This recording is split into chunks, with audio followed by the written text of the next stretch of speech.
अंतिम चरण के मतदान के लिए चुनाव प्रचार भी अपने अंतिम चरण में है। पूर्वांचल में बीजेपी की प्रतिष्ठा दांव पर है, साख दांव पर है कई मायनों में। समाजवादी पार्टी चाहती है कि अधिकतर सीटें यहां से वो झटक ले और बीजेपी ने अपनी पूरी ताकत लगाई है कि यहां अगर सफलता उसे मिल गई तो अंत भला तो सब भला, क्योंकि पूर्वांचल से ही मुख्यमंत्री हैं, बनारस यानी पूर्वांचल से ही सांसद प्रधानमंत्री नरेंद्र मोदी हैं। लिहाजा बीजेपी नहीं चाहती कि इस बार के चुनाव में यहां उसे कोई चूक हो, गलती हो, ताकि सरकार बनाने में कोई मुश्किल आए और विपक्ष को बोलने का मौका मिले। एक गाजीपुर सदर विधानसभा का बबेड़ी गांव है और यहां लोगों से बात करेंगे और उनके मिजाज को जानने की कोशिश करेंगे, टटोलने की कोशिश करेंगे कि आखिर यहां का चुनावी मुद्दा क्या है, इस बार यहां के लोग क्या सोच रहे हैं, क्योंकि पूरा चुनाव ही जातिगत समीकरण पर दिखाई दे रहा है।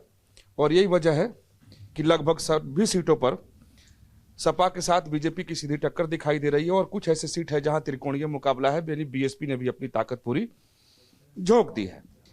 आपका शुभ नाम पहले बताएं। रविशंकर राय। राय साहब, ये बताएं कि इस बार आपके इस गाजीपुर सदर, क्योंकि पिछली बार ये बीजेपी के पास ये सीट थी, क्या इस बार बीजेपी अपनी सीट बचा लेगी? यहाँ अच्छी पोजीशन है भाजपा की और यहाँ पर काम भी काफ़ी हुआ है, विकास का, सड़क का और बिजली का, पानी का, जितनी भी मतलब सुविधाएं हैं काफ़ी मिली हैं। अच्छा, अगर चुनावी मुद्दे की बात की जाए तो आपने बहुत बार वोट डाले होंगे इसके पहले भी, इस बार आपके लिए चुनावी मुद्दा क्या है, क्या सोचकर आप वोट डालेंगे? हम लोग का तो मुख्य चुनावी मुद्दा विकास है कि हमारे क्षेत्र का विकास हो। तो क्या 5 साल में विकास इधर हुआ है? हाँ, बहुत काफ़ी विकास हुआ। यहाँ सड़कों का विकास हुआ, बिजली 18-20 घंटे बिजली मिल रही है और भी काम काफ़ी हो रहे हैं विकास के। योगी आदित्यनाथ भी पूर्वांचल से आते हैं, प्रधानमंत्री नरेंद्र मोदी आपके पड़ोसी सांसद हैं, क्या इस बार बीजेपी की साख बचेगी आपके पूर्वांचल में? जी, साख एकदम बचेगी, क्योंकि पूर्वांचल में माफियाओं का और गुंडा राज था, वो आज नहीं है। लोग शांति से अपना कारोबार कर रहे हैं। ये बहुत बड़ा मुद्दा है यहाँ के लिए। किसी को जो है कोई चौथ या गुंडा टैक्स नहीं देना पड़ रहा है। गाजीपुर वैसे भी बदनाम रहा है माफिया के नाम माफियाओं की, जबकि गाजीपुर की धरती क्रांतिकारियों की, शहीदों की धरती रही है। आज़ादी की लड़ाई में गाजीपुर का बड़ा ही योगदान रहा है। हमारे गाजीपुर से सेना में जो है पूरे देश में सबसे अधिक संख्या सेना में काम करती है, लेकिन दुर्भाग्य है कि यहाँ माफिया के नाम से इस जनपद को जाना जाता है। आपकी क्या राय है? पहले शुभ नाम बताएं। संजय कुमार राय।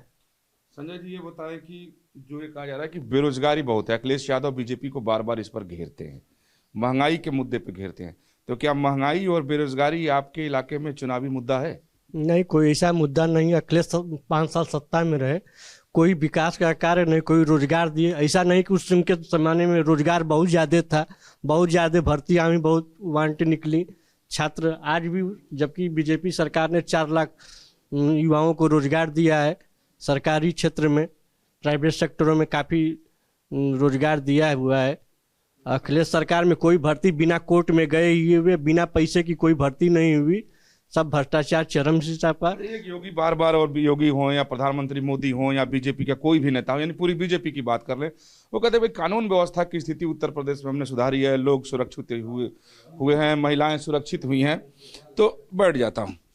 तो क्या ऐसी स्थिति है कि कानून व्यवस्था की स्थिति, चूंकि ये गाजीपुर माफियाओं के लिए बड़ा बदनाम रहा, दुरुस्त हुई है?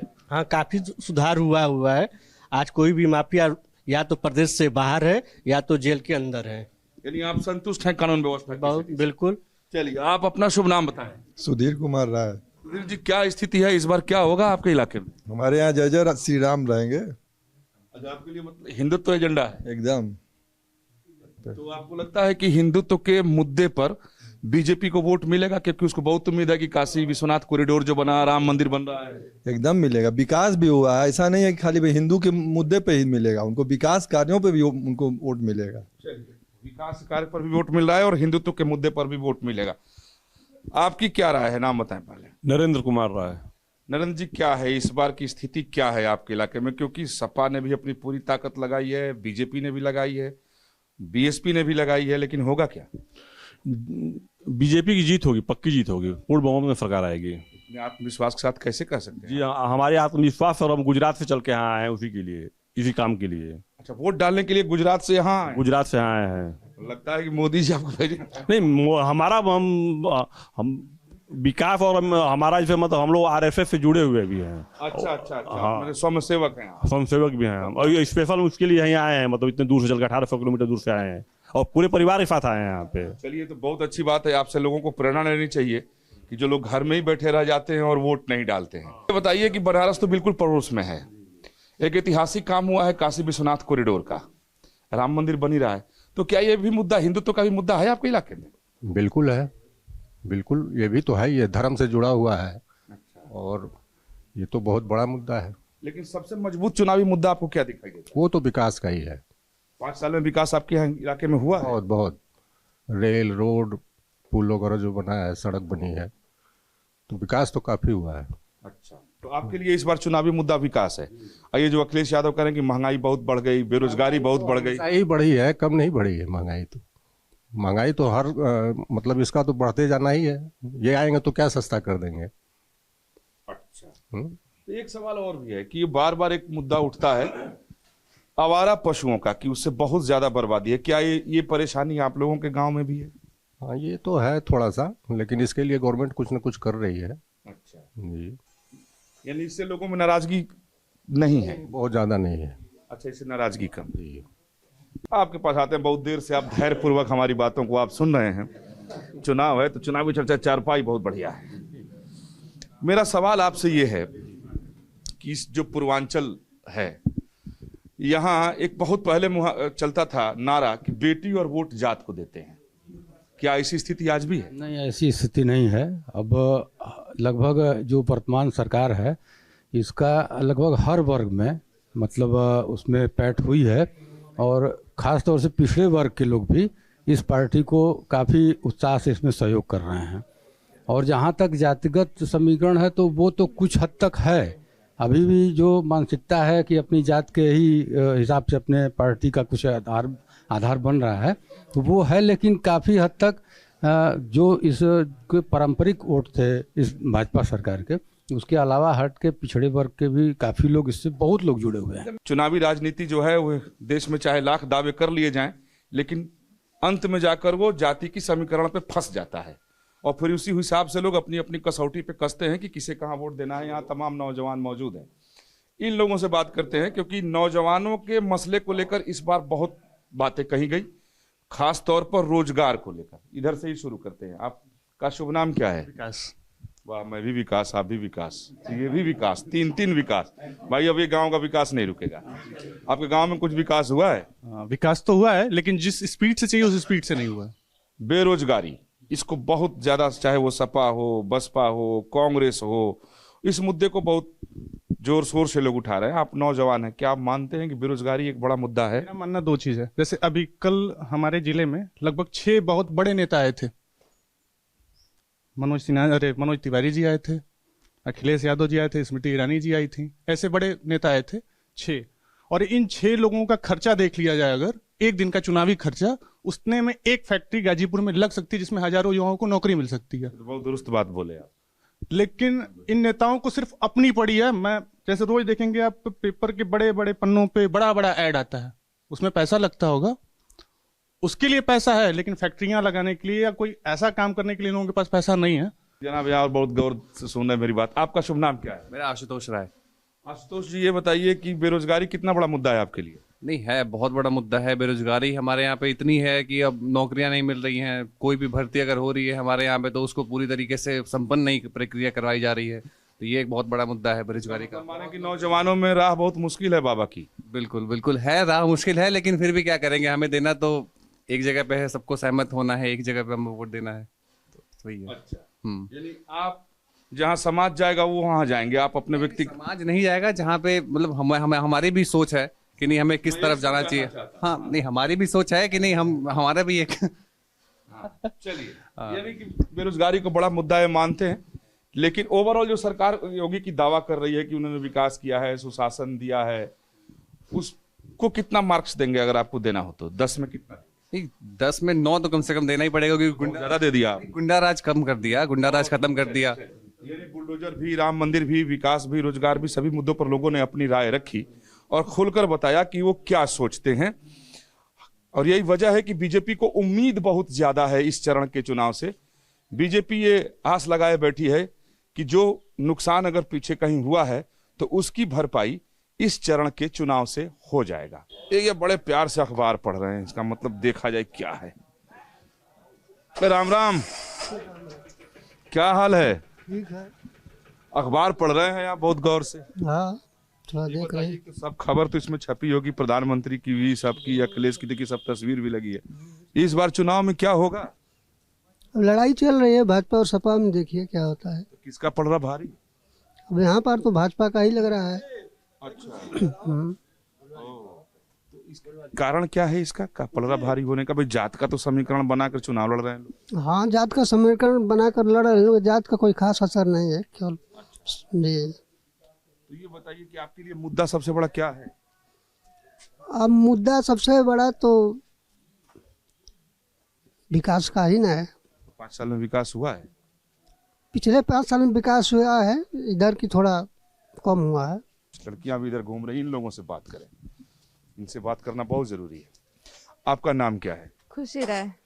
खुशी, ये बताइए कि योगी आदित्यनाथ मुख्यमंत्री या प्रधानमंत्री नरेंद्र मोदी हो या बीजेपी का कोई भी नेता हो, वो आता है तो कहता है कि उत्तर प्रदेश में कानून व्यवस्था की स्थिति सुधरी है, लड़कियां औरतें सुरक्षित हुई हैं, कॉलेज यूनिवर्सिटी कोचिंग वो बहुत अब आसानी से जा सकती हैं। क्या ऐसी स्थिति है? हाँ है, पर फिर भी थोड़ा तो देखना पड़ता है हम लोग को। कहीं कहीं जाने के लिए सोचना भी पड़ता है कि यहाँ जा रहे हैं हम लोग, वहाँ सेफ होगा कि नहीं। कभी कभी कॉलेजेस में भी हम लोग के संग कुछ लोग कहते हैं कि लड़की ऐसे चल रही है, ऐसे चल रही है, तो हम लोग को थोड़ा प्रॉब्लम होता है। अच्छा, पहले और अब में अंतर समझ में आता है? हाँ, आता है। पहले हम लोग हर जगह नहीं जा पाते थे, कॉलेज जाने में भी सोचना पड़ता था, पर अब हम लोग जाने के लिए एलिजिबल है वहाँ पे। आप सुरक्षित महसूस करते हैं? हाँ, थोड़ा बहुत करते हैं। तो ये बताइए कि इस बार यूथ के लिए यहाँ क्या आप इशू मानते हैं, क्या एजेंडा है यहाँ पे? सबसे पहले कि हम लोग एक स्टूडेंट हैं तो उस बारे में बोलना चाहेंगे कि जैसे स्टूडेंट हम लोग हैं तो हम लोगों के लिए हर जगह ये नहीं है कि हम लोग को सिर्फ स्कॉलरशिप में पैसे ही चाहिए। अगर जैसे कि कोरोना टाइम में हम लोग के लिए ना, सैजानंद में मैं पढ़ती हूँ, वहाँ पे ये था कि ऑनलाइन क्लासेस चलेंगी, बट वहाँ पे कौन बच्चा कौन टीचर ऑनलाइन क्लासेस करा रहा था? कोई नहीं। हम लोग चाहते हैं कि जो एजुकेशन का सिस्टम और दुरुस्त हो और व्यवस्था अच्छी की जाए। आपका शुभ नाम क्या है? आस्था राय। आस्था, ये बताएं कि अब कॉलेज यूनिवर्सिटी या कोचिंग जाने में या बाहर मार्केट जाने में या कहीं भी जाने में अब पहले से कितना अंतर है? कि आपको सुरक्षित महसूस करते हैं? क्योंकि बीजेपी वाले तो कहते हैं कि कानून व्यवस्था बहुत मजबूत है। सुरक्षित तो महसूस करते ही हैं, पहले से ज़्यादा अच्छी व्यवस्था हो गई है। पहले इतना नहीं था, पहले इधर उधर जाने में प्रॉब्लम होती थी, लेकिन अब उतना नहीं प्रॉब्लम होती है। यानी पहले के बजाय सुधार है? हाँ, पहले से अब कहीं भी आप जा सकते हैं। हाँ। यानी जो योगी कहते हैं कि कानून व्यवस्था को उन्होंने मजबूत किया, तो सही कह रहे हैं? हाँ हाँ। अच्छा, आप यूथ हैं, आपके लिए जो एम्प्लॉयमेंट है, रोजगार कितना बड़ा इशू है? रोजगार तो इशू है ही। बहुत बढ़िया, नमस्ते, क्या हाल है? अरे सब ठीक बा। सब कुल ठीक है? हाँ, सब ठीक बा। ये बताइए कि बस चुनाव में का होई? अब आप बताइए, हम तो कहब कि मोदी हो जाए, यही ना कहब आपके। अच्छा, मोदी हो जाए? हाँ, आप? अच्छा, ना हमारा अपन कोई राय ना है। हाँ। आपको के राय होके तो बतावल जा। हमार कोई राय ना, हम आपके राय जानना चाहते हैं। हाँ, तो हमारा राय तो बा कि मोदी हो जाए। अच्छा, मोदी हो जाए। हाँ। काहे? अब कुछ से सब कुछ से बारन मोदी। अच्छा, हाँ, आप मोदी से खुश हैं? हाँ, खुश हैं हम। अच्छा, काम धाम बढ़िया होता है। अच्छा, ये जो योगी आदित्यनाथ कहते हैं कि भाई अब कानून व्यवस्था मजबूत है, अब चोरी गुंडागर्दी ना होता है, ये सही बात है? सही बात का भाई तो हो रहा बा। एक बुजुर्ग यहाँ और खड़े हैं, इनसे भी राय जानते हैं। आप भी इधर आइए। हाँ, चलिए, लोग बता रहे हैं पीछे से कि ये पढ़े लिखे व्यक्ति है, ये बताएंगे सही से। ये बताएं कि आपने बहुत बार वोट डाले होंगे, इस बार भी आप डालेंगे ही? क्या सोचकर डालेंगे? सोचेंगे कि योगी मोदी आ जाए। इसकी वजह क्या है? अब काम किए हैं, विकास का कार्य किए हैं, और क्या। अखिलेश यादव हो या मायावती हो, ये लोग तो साफ मना कर रहे हैं कि कुछ विकास नहीं हुआ। कह तो रहे हैं, लेकिन जो है अब देखने में तो आ रहा है ना। अच्छा। कि विकास कार्य हुआ है। अच्छा। पहले से। हाँ, जातीय समीकरण भी है, हर व्यक्ति इस बात को स्वीकार करता है और हकीकत भी है। और सिर्फ ऐसा नहीं कि उत्तर प्रदेश और पूर्वांचल में, भारत में कहीं भी चुनाव हो वहां जाति सबसे ऊपर, मुद्दा बाद में आ जाता है। लेकिन लोग विकास की बात को स्वीकार कर रहे हैं हालांकि गठबंधन के हिसाब से ही लोग इसको स्वीकार कर रहे हैं। जो अखिलेश के समर्थक लोग हैं वो कहते हैं कोई विकास नहीं हुआ, जो बीजेपी के समर्थक हैं वो कहते हैं विकास हुआ। तो अपनी अपनी कसौटी है और अपनी अपनी सोच है।